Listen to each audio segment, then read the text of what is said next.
بسم اللہ الرحمن الرحیم. خواتین و حضرات، السلام علیکم. پاکستان کے اندرونی حالات کے اوپر آپ سے پہلے بھی بات ہوئی ہے، اور خاص طور پر جب سوات میں حالات کچھ ڈسٹرب ہوئے تھے اس سلسلے میں، یا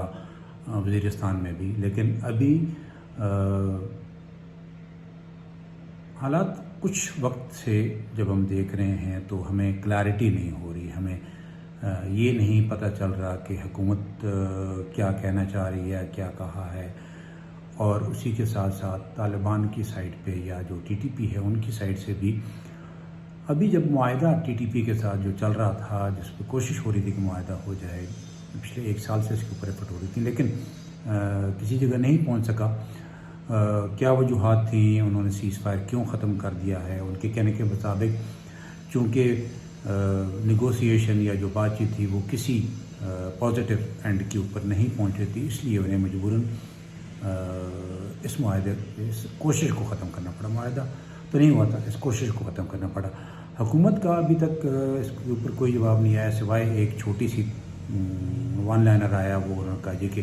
مذاکرات ابھی بھی چل رہے ہیں. اگر مذاکرات ابھی چل رہے ہیں تو پھر طالبان کی طرف سے کیوں یہ اعلامیہ آیا ہے کہ انہوں نے مذاکرات ختم کر دیے ہیں؟ بہرحال سوات کافی ڈسٹرب ہوا ہے، اور سوات کے جو مکین ہیں ان کا جو خوف و ہراس ہے اس کی وجہ سے وہ لوگ ایک مرتبہ پھر پبلک سڑکوں پر آئی ہے، اور انہوں نے ایک کوشش کی ہے، اور انہوں نے کہا ہے کہ جی ہمیں اس بدامنی کی لہر سے بچایا جائے. اور بچانے کے لیے ان کا مطالبہ یقیناً سوائے حکومت کے اور اداروں کے اور کسی کے پاس نہیں ہوگا، اور عوام کے پاس ان کے علاوہ کسی اور جگہ جانے کا کوئی نہ چارہ ہوتا ہے اور نہ راستہ ہوتا ہے. وزیرستان میں بھی حالات خراب ہو رہے ہیں، کافی عرصے سے چل رہا ہے. اور میں پچھلے دنوں جب میں اس کا ڈیٹا دیکھ رہا تھا تو 1 سے زیادہ انسیڈنٹ 1.2 اگر میں کہوں تو 1.2 پچھلا جو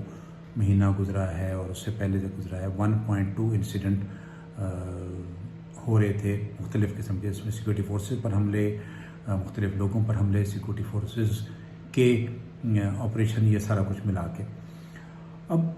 ٹی ٹی پی کے ساتھ مذاکرات کرتے ہوئے میں جس چیز پہ بات کرنا چاہوں گا وہ یہ ہے کہ آخر ٹی ٹی پی کے ساتھ جب ہم بات چیت شروع کر رہے تھے تو کیا ہم نے ان کی ڈیمانڈز، ان کے مطالبے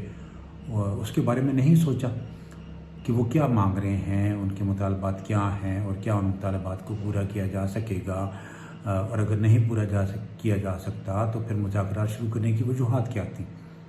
کیا ہم صرف لنگر آن کر رہے تھے، اس چیز کو طول دے رہے تھے، اور اس طول کے دوران ہم اپنے کچھ آپریشن کرنا چاہتے تھے، یا ان مطالبات سے پیچھے ہٹنے کی کوشش کرنا چاہ رہے تھے؟ یہ ساری چیزیں ہیں جو کہ ایک سوال ذہن میں ابھرتا ہے کہ آخر سیکورٹی فورسز نے یا جو سیاسی قیادت تھی یا جو قبائلی قیادت تھی، ان لوگوں نے جب طالبان سے بات چیت شروع کی تو کیا ان کو اس بات کا اندازہ نہیں تھا کہ جو ٹی ٹی پی ہے وہ کیا چیز مانگ رہی ہے، ان کے مطالبات کیا ہیں، وہ کیا چاہتے ہیں، اور کیا حکومت ان مطالبات کو پورا کر سکتی ہے؟ اور اگر نہیں کر سکتی ہے تو پھر مذاکرات کرنے کی ضرورت کیا تھی؟ اور اگر کر سکتی تھی تو پھر یہ معاہدہ کیوں ختم ہوا؟ یہ سوال ہے جس کا جواب میرا خیال ہے انہیں کو دینا پڑے گا جو اس چیز کو سمجھتے ہیں. لیکن ایک چیز اور ہے کہ کیا افغان طالبان جو ہمیں اس پوری کوشش میں سپورٹ کر رہے تھے، خاص طور پر حقانی نیٹ ورک میں، اگر افغان طالبان کا سنسیریٹی لیول یا ان کا اس معاہدے کو اور اس مذاکرات میں ہمیں اس معاہدے تک لے کر جانا تھا اور ایک مثبت رزلٹ نکالنا تھا، تو پھر یہ مذاکرات کیوں ختم ہوئے؟ کیا ٹی ٹی پی کے اوپر ہم اعتبار افغان طالبان کے اوپر ہم اعتبار کر سکتے ہیں؟ اور اگر کر سکتے ہیں تو پھر یہ کیوں ختم ہوئے؟ میرا خیال ہے کہیں نہ کہیں کوئی گرے میٹر موجود ہے جس کی کلیئرٹی حکومت کو بھی نہیں ہے اور ان لوگوں کو بھی نہیں ہے جو اس مذاکرات کے لیے جا رہے ہیں. اب ایک اور چیز آتی ہے، وہ یہ ہے کہ ٹی ٹی پی نے جب ان مذاکرات سے کنارہ کشی اختیار کر لی ہے اور انہوں نے سیز فائر ختم کر دیا ہے، تو کیا یہ جو سوات میں جو ہمارے لوگ کچھ جن میں خاص طور پر ایک دو افراد کا قتل جن کو ہم کہہ سکتے ہیں کہ وہ لشکر بھی نہیں بلکہ وہ مشران تھے جو کہ حکومت کی مدد کر رہے تھے اور ان کو قتل کیا گیا، ان کو شہید کیا گیا اور کہا گیا کہ یہ وہ لوگ تھے جنہوں نے طالبان کو بہت نقصان پہنچایا اور طالبان کی وہاں پریزنس زیادہ بڑھ گئی ہے، لوگوں کو تھریٹ لیٹر آنا شروع ہو گئے ہیں، لوگوں سے بھتہ وصولی شروع ہو گئی ہے اور ایون ڈپٹی کمشنر کے کچھ وائس کلپ بھی آئے تھے۔ اب دیکھنا یہ ہے کہ آخر کیا کیا جائے، اس تمام صورتحال کا حل کیا ہے؟ کیا یہ اسی طرح چلتا رہے گا؟ اگر یہ اسی طرح چلتا رہے گا تو اس کا مطلب ہے کہ سوات جو کہ پہلے بھی ایک بہت ڈسٹرب علاقہ رہا ہے جہاں پر بہت حالات خراب رہے، نقصان پہنچا، وہ لوگ دوبارہ کیا IDPs کی صورت میں وہاں سے نکلیں گے، اپنے علاقے چھوڑیں گے اور پھر حکومت آپریشن شروع کرے گی؟ لیکن پچھلا جو آپریشن ہوا تھا ٹھیک ہے، بہت سکسیزفل آپریشن تھا، 100% رزلٹ تھے، لیکن 5 سال 10 سال 7 سال 2 سال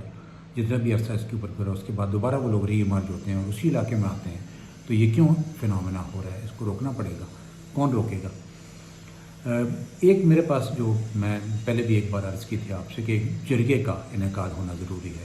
ابھی اس جرگے کا جو میں نے مزید سوچا تو میں نے کہا کہ کیا وہ جرگہ صرف سوات کو ہینڈل کرے گا یا ایک جرگہ جو اس پورے علاقے کو ہینڈل کرے گا؟ دیکھیں TTP دھڑوں میں بٹی ہوئی ہے اور ان دھڑوں سے ہی علیحدہ اگر ہم مذاکرات کریں گے تو میرا خیال ہے وہ زیادہ سود مند ثابت ہوں گے۔ سوات کے لوگوں کو، سوات کے جو TTP کے ارکان ہیں، جو ان کے رشتہ دار ہیں، جو ان کے جاننے والے ہیں، جو ان کے اوپر انفلوئنس رکھتے ہیں، جہاں ان کی زمینیں ہیں، جہاں ان کے خاندان بستے ہیں، اس پورے سسٹم کو دیکھنا پڑے گا اور یہیں پر حکومت ان کو سپورٹ کرے، ایجنسیاں ان کو سپورٹ کریں اور ایک لوکل لیول جرگہ میں اس لیے کہہ رہا ہوں کہ جو لوئے جرگہ یا ایک بڑا جرگہ، پٹھانوں کا قومی جرگہ، اس کے اوپر جتنی بات چیت کی جائے وہ طویل ہوتا جائے گا۔ اور پھر ایک اور چیز بھی یہیں پر امپورٹنٹ ہے کہ TTP بھی دھڑوں میں بٹی ہوئی ہے، اس لیے ہر دھڑے کو اس علاقے کے لوگ اگر اپنے طریقے سے، جو قبائلوں کا طریقہ ہے، قبائلی طریقہ کار، قبائلی جرگہ،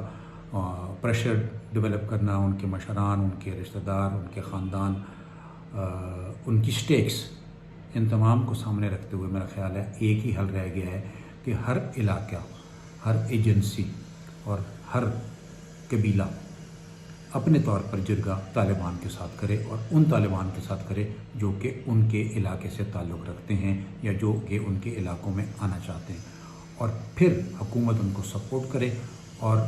وہ جو ڈیسائیڈ کریں اس کے اوپر عمل درآمد کیا جائے۔ لیکن ٹھیک ہے، خد و خال پہلے آپ کو دینے پڑیں گے، ایک ریڈ لائن دینی پڑے گی اور وہ ریڈ لائن بڑی کلیئر ہونی چاہیے، اور ریڈ لائن کو کلیئر کرنے کے لیے ان جو ٹرائبل ایلڈرز ہیں ان کو حکومت اور سیکورٹی ادارے بیٹھ کے ان کے ساتھ ایک بات چیت کریں کہ وہ ریڈ لائنز کیا ہونی چاہیے۔ فلیکسیبل ریڈ لائنز ہونی چاہیے، ایڈجسٹیبل ریڈ لائنز ہونی چاہیے، لیکن کچھ چیزیں ایسی ہیں جو آپ کو ان کو دینی پڑیں گی اور کچھ ان سے ڈیمانڈ کرنی پڑے گی۔ آف کورس سوورینٹی، علاقے کا امن، لوگوں کا اس امن و امان کے اندر اپنے طور طریقے سے زندگی گزارنا، یہی ضروری چیزیں ہیں جن کے اوپر عمل کرنا پڑے گا۔ اس کے علاوہ مجھے کوئی طریقہ کار فی الحال نظر نہیں آ رہا۔ لیٹس ہوپ کہ ہم کسی اچھے نتیجے پر پہنچے اور کوئی ایک بہتر حل اس کا نکال سکے، اس لیے کہ ملکی مسائل دن بدن بڑھتے جا رہے ہیں اور اگر سیکورٹی کے مسائل میں بھی ہم پھنس گئے تو پھر نہ اکنامک اور نہ پولیٹکس کچھ بھی نہیں بچے گا۔ میرا خیال ہے جتنا جلدی ہو سکے کوئی لائے عمل سوچنا چاہیے۔ میری طرف سے یہ ایک وہ کہتے ہیں ایک طریقہ کار تھا، ہو سکتا ہے اس کے اوپر چل کے آپ کو بہتر حل نکال سکیں۔ تھینک یو ویری مچ، اللہ حافظ۔